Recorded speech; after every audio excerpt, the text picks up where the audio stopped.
Good morning student. Class 11 physics में हम chapter घर्षण पढ़ रहे हैं। आज का हमारा टॉपिक है घर्षण कोण। तो माना ये समतल है, समतल पर कोई वस्तु, ठीक है, ये लकड़ी का गुटका रखा हुआ है, इस पर हम बल आरोपित करते हैं। दाएं दिशा पर हम बल आरोपित करेंगे तो घर्षण इसके विपरीत बाएं दिशा पर इस प्रकार Fs हमें प्राप्त होता है। ये क्या कहलाता है? हमारा सीमांत घर्षण बल। वस्तु अपने भार के कारण एक बल आपका नीचे की तरफ mg लगाता है, तो उतना ही बल प्रतिक्रिया बल आपका ऊपर की तरफ रिएक्शन बल लगेगा। ठीक है, इस दाएं दिशा में हम लगा रहे हैं फोर्स, बाएं दिशा पर आपका सीमांत घर्षण बल लगेगा। ठीक है, क्योंकि गति इस तरफ होगी, फोर्स अगर इस तरफ लगा है तो प्रतिक्रिया बल ऊपर की तरफ, और ये जो बल है आपका वस्तु का, ये आपका लगेगा नीचे की तरफ, ये आपको लग रहा है। तो इसका परिणामी बल आपका मान के चलिए ये आपका परिणामी बल है। ठीक है, इसे हम नाम देते हैं यहाँ पर बिंदु O, ये A, इसे हम देते हैं B, इसे हम देते हैं यहाँ पर C। OC आपका क्या है? परिणामी बल है। तो इसके मध्य एक कोण बनता है आपका लैम्डा कोण। तो हम बोल सकते हैं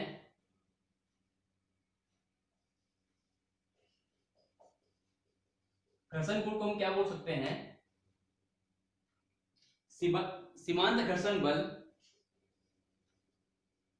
सीमांत घर्षण बल, या हम कह सकते हैं सीमांत घर्षण बल अविलंब प्रतिक्रिया,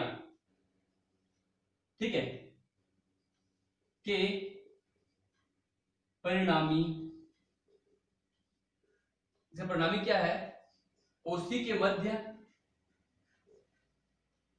बनने वाला कोण आपका कहलाता है घर्षण कोण। ठीक है, लैम्डा इक्वल टू घर्षण कोण कहलाता है। तो घर्षण कोण का परिभाषा क्या रहेगा? सीमांत घर्षण बल और अभिलंब प्रतिक्रिया।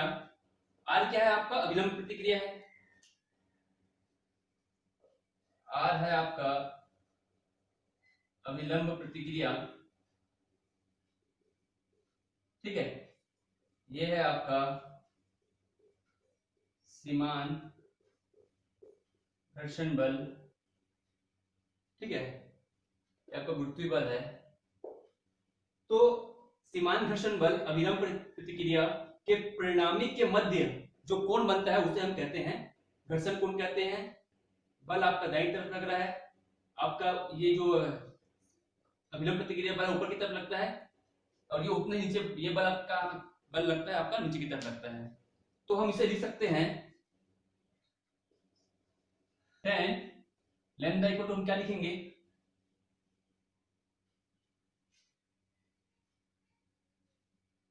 ये क्या होता है आपका? आधार बटा लंब बटा आधार होता है। ठीक है, लंब आपका क्या होगा? RC, आधार आपका क्या है?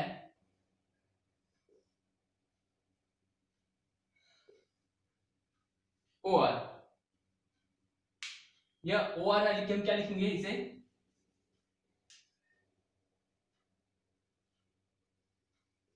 BC बटा OB। ठीक है, tan फाई है, BC क्या है आपका? BC इसके बराबर होगा FS के बराबर, और OB आपका है R के बराबर। ठीक है, तो यहां पर हमारा न्यू एस इक्वल टू क्या होता है? सीमांत घर्षण गुणांक हमारा FS अपॉन R के बराबर होता है। तो हम इसे लिख सकते हैं tan lambda equal to mu S. ठीक है,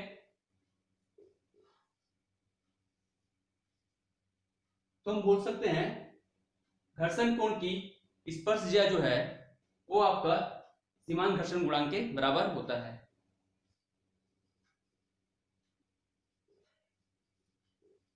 घर्षण कोण की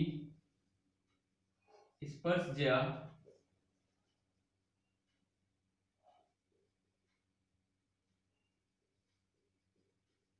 सीमांत घर्षण गुणांक न्यू एस के बराबर होता है। ठीक है, अगला टॉपिक हम देखते हैं विराम कोण। तो विराम कोण के लिए आपका ये समतल से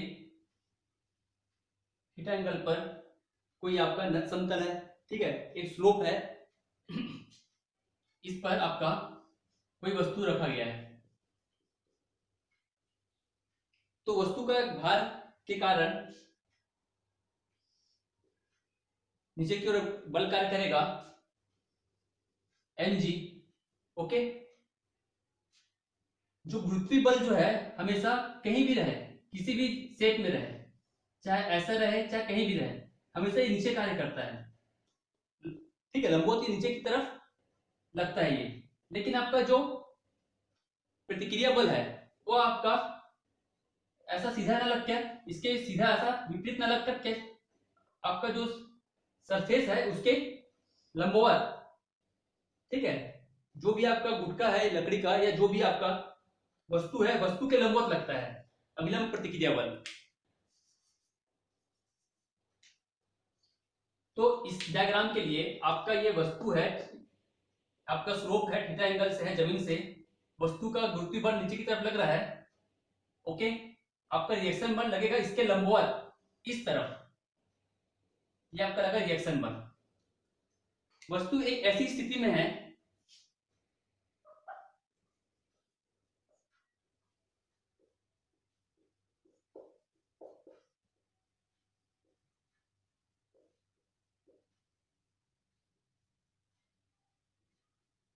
ठीक है, वस्तु को फिसलन की स्थिति में है, गति इस तरफ करेगा, बल भी इधर आपका लगेगा इस दिशा में, घर्षण किधर होगा, गति के विपरीत दिशा में। ओके, तो जैसे यहां पर थीटा कोण बना है आपका आर अभिलंब के यहां पर से एक थीटा कोण ये आपका बनेगा। ओके, इसे हम क्या लिखेंगे, ये mg है,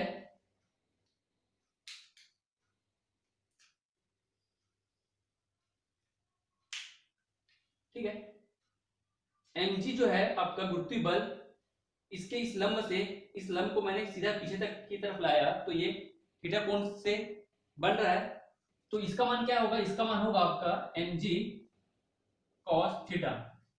ये mg cos थीटा है तो इसके लंबवत ये क्या होगा आपका mg sin थीटा। ये आपका यदि कोई कोण है, यदि आप यहां पर थीटा कोण है, ठीक है, ये मान चलिए इसका मान है f, तो इसको हम क्या लिखते हैं, इसका मान क्या आएगा, इसका मान आएगा आपका f cos थीटा, और ये ऊपर वाला का मान क्या आएगा आपका f sin थीटा। इसको हम इस प्रकार से लिखते हैं।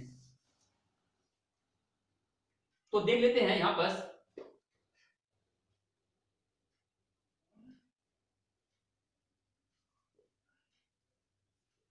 एफ एच जो है आप किसके बराबर रहेगा,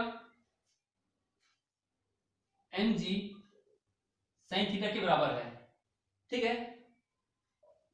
और दूसरा स्थिति हम देखते हैं, रिएक्शन बल का मान जो है एम जी कॉस थीटा के इक्वल होगा।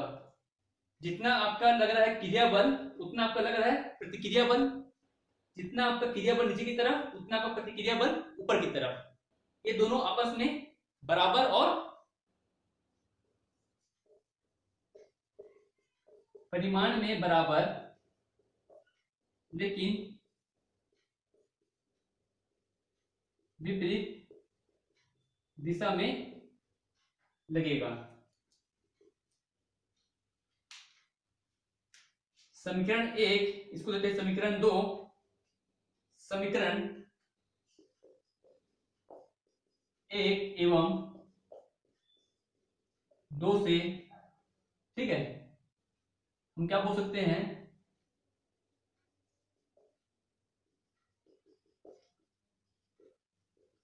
भाग देने पर हमें क्या मिलेगा,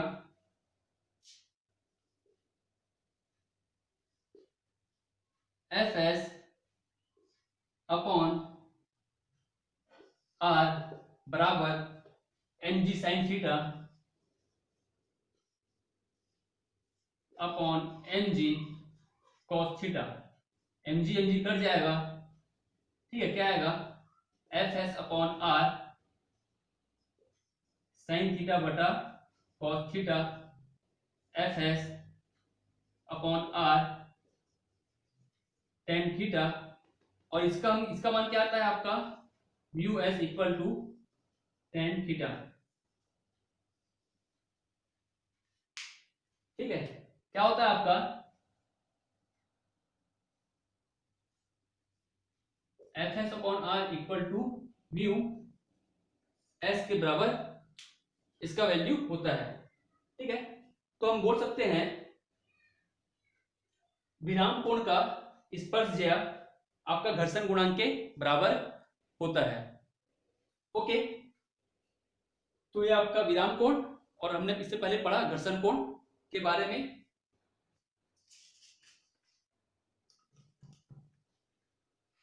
अगला टॉपिक आपका घर्षण से लाभ और हानि जो होता है।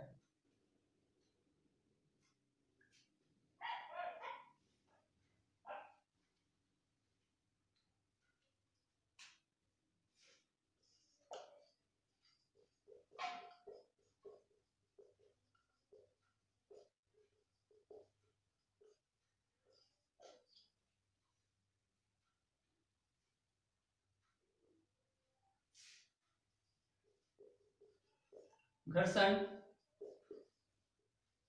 कम करने के उपाय।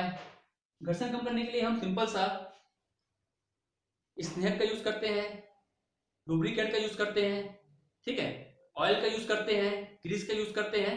ये सब आपको घर्षण कम करने के लिए हम यूज करते हैं। ग्रीस का यूज करने पर, ऑयल का यूज करने पर घर्षण समाप्त हो जाएगा, ऐसा नहीं होता है। घर्षण उसमें नहीं के बराबर होता है, बहुत कम होता है। ठीक है, तो ये क्वेश्चन आप इसका आंसर लिखोगे, घर्षण से लाभ एवं हानियां बताइए, घर्षण कम करने के उपाय। और आपका एक दिया है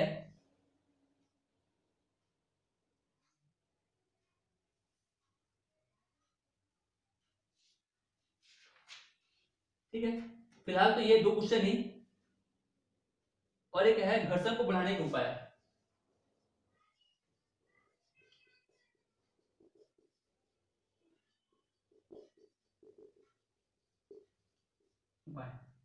शॉर्ट में लिखिएगा पॉइंट बनाकर, ये आपको क्वेश्चन है, और एक आपका ये क्वेश्चन बनेगा, विराम कोण और घर्षण कोण को बताइए।